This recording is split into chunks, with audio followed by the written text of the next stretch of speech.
Subscribe to our YouTube channel and don't forget to press the bell icon to get all the latest updates.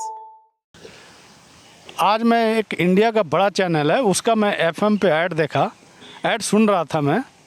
उसने बोला कि मेरे पास आइए, journalism करिए, cameraman का कोर्स करिए, एडिटर का कोर्स करिए। ऐसे दुकान ये लोग खोल के बैठे हैं, कैमरामैन को 4 लाख, रिपोर्टर का 5 लाख लेके कोर्स कराते हैं और बाद में ये नौकरी भी नहीं देते हैं।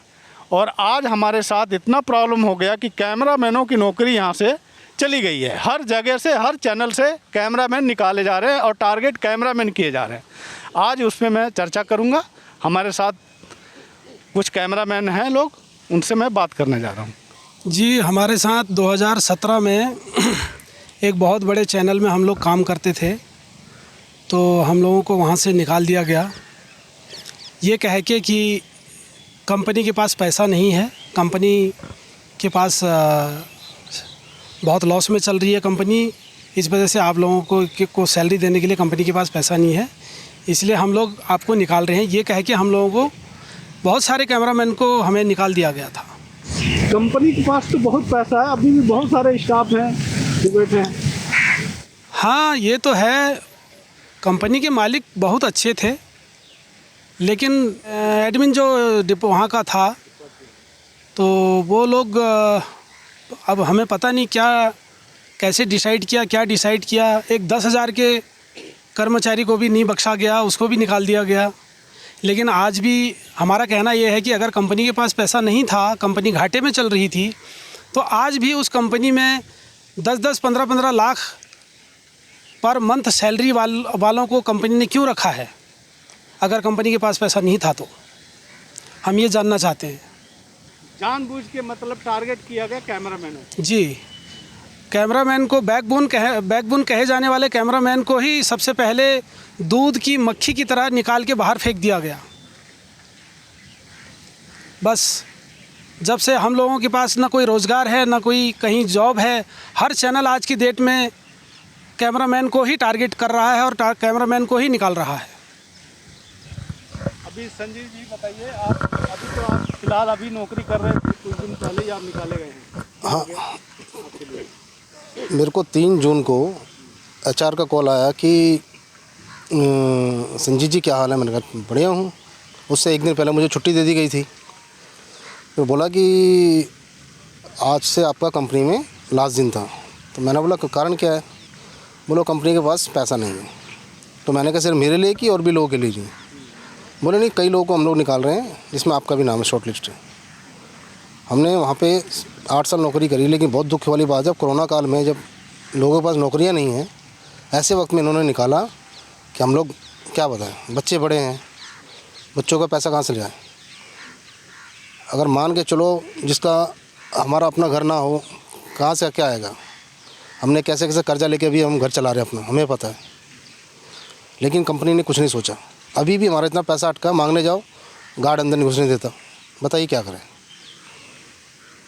इतनी दिक्कत है, अभी बहुत दिक्कत है जी। घर चलाना इतना मुश्किल हो गया कि मतलब हर बात आपसे क्या बयां करें, इतना टेंशन में जी रहे हैं बस। कभी कभी मन करता है कि सुसाइड कर लें, क्या करें? बच्चों की तरफ मुंह देखना पड़ता है। स्थिति ये हो गई है। अब द्विवेदी जी हैं हमारे। द्विवेदी जी बताइए अपना प्रतिक्रिया इस पर क्या है? प्रतिक्रिया आप क्या दें? प्रतिक्रिया हम लोग किसी भी चैनल का रीढ़ की हड्डी कहे जाने वाले, गर्मी हो, धूप हो, बरसात हो और किसी प्रकार की क्राइसिस हो, उसमें कैमरामैन काम करें। चाहे वो उत्तराखंड का त्रासदी देखो, वो वहाँ पे हम लोगों ने कवर किया। यहाँ पे 16 दिसंबर वाली जो घटना हुई थी लड़की के साथ, उसमें हम लोगों ने खड़े खड़े पे हमारे पास डंडा मारा गया, हमारे साथ हमारे मार पीटे गए हम लोग। और लेकिन भीखे प्यासे सुबह 6 बजे 5 बजे आके रात को 11 बजे तक काम करते थे। और अचानक एक ही दिन कंपनी ने इतना 22 साल 25 साल की नौकरी में आपके पास इतना भी समय नहीं है कि बंदे को, किसी आदमी को समझाए। जो लोग 40-40 लाख 30-30 लाख पे तनख्वाह ले रहे हैं, मैं ये देखता हूँ कि हर हर किसी के लिए बोलने के लिए तैयार हुए हैं। उनको शर्म आनी चाहिए। मैं चैनल के थ्रू ये कहना चाहता हूँ कि उनको चुल्लू भर पानी में डूब मरना चाहिए। अपने कलीग के लिए उन्होंने एक शब्द नहीं पूछा, एक शब्द नहीं बोला कि चलो ठीक है हम 40 लाख रुपए ले रहे हैं, हमारा 5% 10% कम कर दो, इनकी नौकरी नहीं जाने दो, इनके घर बच्चे कैसे चलेंगे। 54 साल की 50 साल की नौकरी में अगर कोई आपको निकाल दे तो आप क्या करोगे। आपको बस कहीं भी जाओ आपको, मुझे तो उनको आजकल चैनल में कैमरामैन नहीं चाहिए, उनको दूल्हा चाहिए। 25 साल से 35 साल के बीच का दूल्हा चाहिए उनको। जैसे वो पुलिस की भर्ती में, फौज की भर्ती में दौड़ाते हैं, ऊंची कूद कुदवाते हैं, लंबी कूदना है और वो ऊपर रस्सा में चढ़ना है, इस प्रकार के उनको कैमरामैन चाहिए। एक्सपीरियंस वाला कोई आदमी उनको चाहिए ही नहीं। आजकल मैं देख रहा हूँ बहुत सारे लोग बोलते हैं कि मैं गया था कई जगह इंटरव्यू देने, बोला कि आपका एज क्या है, मैंने बोला 40 ईयर्स, बोला नहीं हमें तो 25 ईयर्स का लड़का चाहिए। वही चीज़ है, 25 ईयर का उनको लड़का चाहिए। वो 15,000 20,000 मजबूरी है। अभी इस त्रासदी में पहले तो जो है ना, अब ये नोटबंदी हुई, नोटबंदी के बाद जीएसटी हुई, जीएसटी के बाद ये इतनी बड़ी त्रासदी जिससे पूरा वर्ल्ड त्रासदी कर रहा है। अब इसमें हमारी सरकार भी मतलब कोई किसी प्रकार का कोई उनके द्वारा भी किसी प्रकार का कुछ नहीं है, कोई वो संबंध वो नहीं है कि इनको किसी प्रकार का कुछ मुआवजा दिया जाए कि कुछ। आखिर जब जनता रहेगी, बची रहेगी, तभी ना आपको वोट देगी, तभी ना जनता रहेगी। आप तो जनता के, सरकार तो जनता के अभिभावक है। जनता को ये तो सरकार को तो सोचना चाहिए, सरकार को नहीं मालूम है, चैनल वालों को नहीं मालूम है। हम तो पहले जब जिस चैनल में काम करे तो वहाँ तो इतना भाईचारा था कि लोग ऐसे 1000 15 हज़ार रुपये ऐसे दे देते थे। लोग जो बीमार होते थे, लगा चलो ठीक है कि वो दे दिया, फिर बोलते चलो ठीक है नहीं चाहिए।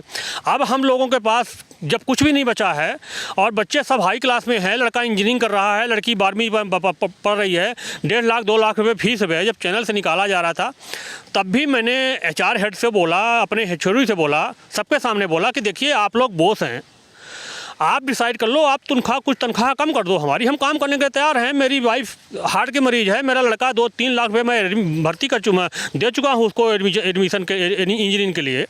लड़की पढ़ रही है, अगर हमारा घर का किस्त जा रहा है तो ऐसे में आदमी आत्महत्या नहीं करेगा। इसीलिए तो मैं रोज़ पेपर में देखता हूँ कि कंपनी निकाले जा रहे हैं लोग, वो आत्महत्या कर रहे हैं। वाइफ रो रही है, बच्चे रो रहे हैं कि पापा आप हमारे लिए ये कर मत करो। लेकिन कब तक ये सोएगा लड़का? जिसको नौकरी करना है, जिसको शाम को बच्चे का पेट भरना है, ऐसे तो बच्चे को सो नहीं दे। जब तक माँ बाप जीता है तब तक बच्चों को भूखा नहीं सोने दे सकता। वो इसलिए आत्महत्या करना। मैं देखा हूँ आज या कल के मैं पेपर में देखा हूँ कि एक बंदा नौकरी से निकाल दिया नोएडा अथॉरिटी में, और वो बच्चे को खाना नहीं दे पाए, वो बाप आया पंखे से लटक के मर गया। अब दिलीप जी आप बताइए, आप किस चैनल में थे, अभी क्या हो गया? मैं तो इंडिया न्यूज़ में काम करता था 12 साल। तो अभी 2019 नवंबर में मेरे को HR का फ़ोन आया, बोला दिलीप जी आपका सेवा समाप्त। मतलब क्या हो गया मैडम? बोले नहीं कंपनी में तनख्वाह नहीं है, आप लोग कल से मत आइए। अभी तो सैलरी भी रुका हुआ 2 महीना का, प्लस उसके बाद फिर और जगह कंपनी ज्वाइन किया, वो भी कोरोना में बंद हो गया। अभी बड़ी दिक्कत चल रहा है। अब आगे आप कैसे अपना पालन करेंगे बच्चों का अपना? अभी देखें कुछ करेंगे, क्या करें।